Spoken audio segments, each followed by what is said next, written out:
বলা হয়েছে আলহামদুলিল্লাহ রব্বিল আলামিন, আলামিনের প্রতিপালক। বলা হয়নি যে রব্বুল মুসলিমিন, রব্বুল মুমিনিন। কেননা আল্লাহ শুধু মুসলমানদের রব নয়, মুমিনদের রব নয়। ওই হিন্দু যে আছে তারও রব, ইহুদিরও রব, খ্রিস্টানেরও রব, নাস্তিকেরও রব। নাস্তিকেরও জীবন মৃত্যুর মালিক কে? যে আল্লাহকে রোজ গালি দেয় তাকে খাওয়ায় কে? তাহলে আল্লাহ সবার রব নয়? সবার রব। ওমা মিন দাব্বাতিন ফিল আরদি ইল্লা আলাল্লাহি রিজকুহা, জমিনে এমন কোনো প্রাণী বিচরণ করে না, মশা মাছি, জীব জন্তু, পাখ পাখালি, পোকামাকড়, মাছ, মানুষ, এমন কিছু বিচরণ করে না, সকলের রিজিকের দায়িত্ব কে বহন করে? আল্লাহ বহন করে। এই জন্য তিনি রব। তো রব আল্লাহ সুবহানাহু ওয়া তাআলা সবার, কিন্তু ইলাহ আল্লাহকে সবাই মানে না। আব্দুল মুত্তালিব আল্লাহকে রব মানত, ইলাহ মানত না। আবু জাহাল আল্লাহকে রব মানত, ইলাহ মানত না।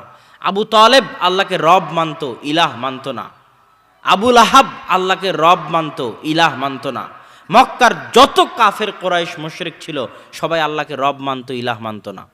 আল্লাহকে রব মানত দেখেই তারা হজ করত, আল্লাহকে রব মানত দেখেই তারা বদরের যুদ্ধের দিন কাবা ঘরের পাশে গিয়ে আল্লাহর কাছে দোয়া করেছে।